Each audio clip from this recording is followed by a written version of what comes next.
Very good evening. Government scope के नए video में आप सभी का स्वागत है। तो जैसा कि राजस्व एवं भूमि सुधार विभाग ने आज फिर से एक ट्वीट किया है। ये इनका ट्विटर हैंडल का चैनल है, आप जाके देख सकते हैं। उन्होंने बताया है, एक सूचना दिया है कि मोटे तौर पर जो हड़ताल चल रहे थे एएसओ, अमीन और क्लर्क का, उन सब का मोटा मोटी हड़ताल लगभग खत्म हो चुका है और उसी से रिलेटेड ये संदेश दिया गया है। आइए पढ़ते हैं और समझते हैं क्या बोल रहा है विभाग। भू अभिलेख एवं परिमाण निदेशालय राजस्व एवं भूमि सुधार विभाग के विभिन्न बंदोबस्त कार्यालयों में बिहार विशेष सर्वेक्षण मानदेय आधारित संविदा नियोजित नियमावली में प्रावधानित नियम के आलोक में नियोजित विशेष सर्वेक्षण सहायक बंदोबस्त पदाधिकारी, विशेष सर्वेक्षण कानूनगो, विशेष सर्वेक्षण अमीन एवं विशेष सर्वेक्षण लिपिक संविदा के आधार पर कार्यरत हैं तथा कथित संघ के आह्वान पर 16/8/2025 से हड़ताल पर है। राज्य सरकार एवं विभाग द्वारा प्रकाशित सूचना के आलोक में 30/8/2025 के अपराह्न तक 4000 से अधिक विशेष सर्वेक्षण संविदा कर्मियों द्वारा अपने संबंधित बंदोबस्त कार्यालय में योगदान दिया गया है, जिसके आलोक में विभाग द्वारा उन सभी योगदान को स्वीकार कर लिया गया है।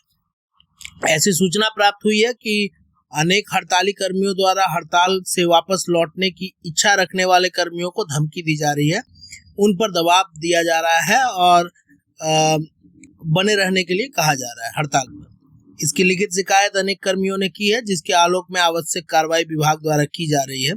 उक्त परिस्थितियों को देखते हुए हड़ताल से वापस लौटकर अपने बंदोबस्त कार्यालयों में योगदान देने हेतु पूर्व में निर्धारित तिथि को विस्तारित करते हुए 3/9/2025 की शाम 5 बजे तक नई तिथि निर्धारित की गई है।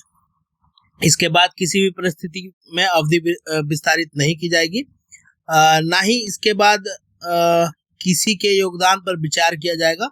यह विस्तार केवल उन्हीं कर्मियों के लिए है जिनकी सेवा समाप्त करने का आदेश नहीं निर्गत किया गया है।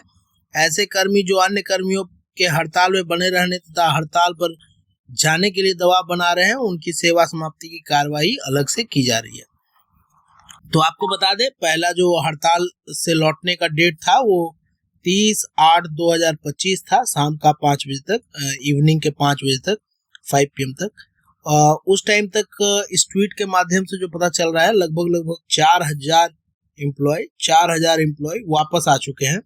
इससे पहले लगभग 367 एम्प्लॉय की जो संविदा थी वो रद्द कर दी गई है। इसकी भी 3 तारीखों में सभी संविदा समाप्त करने की नोटिस इनके वेबसाइट पर जारी की गई थी, उसे भी आप देख सकते हैं। अब सवाल दो उठ रहा है कि एक तो जो अभी हड़ताल से लौटे नहीं है, उनका कहना है कि हमें धमकी दी जा रही है। दूसरा कहना है कि जो लौट के आए हैं उनको भी धमकी मिल रही है कि भैया तुम काहे गए। और तीसरा और सबसे इम्पोर्टेंट जो अभी मुद्दा बनेगा, क्या ये 367 जो उनकी संविदा रद्द हुई है उन्हें वापस लिया जाएगा या नहीं। तो ये कुछ सवाल है। और चौथा तो एक ये सवाल ही बन गया कि अब हड़ताल आगे चले, क्योंकि 50% से ज़्यादा एम्प्लॉय वापस आ चुके हैं। तो अब हड़ताल तो शायद खत्म ही समझिए, हड़ताल अब रहेगा नहीं। इनमें प्रमुख इनकी जो मांगे थी उसे एक बार फिर से मैं बताना चाहूँगा।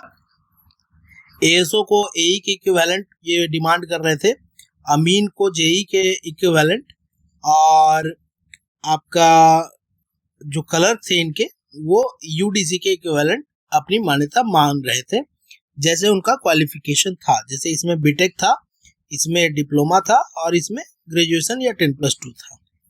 और दूसरा वो मांग रहे थे कि ईपीएफओ में सरकार अपनी भी जो उनकी जो योगदान होती है वो भी दे। तीसरा इनका परमानेंट करने का था। चौथा इनका था कि हर जो भी अलायंसेस होती है वो उनको मिले। तो ये सारी उनकी डिमांड्स थी, जिसे सरकार ने सीधे तौर पर नकार दिया और ये हड़ताल की संविदा रद्द करने की स्थिति वो चालू कर दी थी, जिससे प्रभावित होकर लगभग 4000 एम्प्लॉय वापस आ चुके हैं।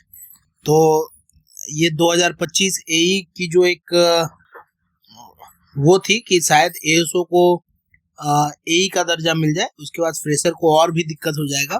तो यहाँ उनके लिए खुशखबरी है कि ये अब नहीं मिलेगा और सीटें कुछ ही भर पाएंगी। जो कॉन्ट्रैक्ट में एई में पहले से काम कर रहे हैं वही सीट भरेंगे, रेस्ट एएसओ एई के पद पर नहीं आ पाएंगे। चलिए, एक छोटी सी वीडियो थी। गवर्नमेंट स्कोप के चैनल पर बने रहने के लिए आप सभी का धन्यवाद, बहुत बहुत धन्यवाद।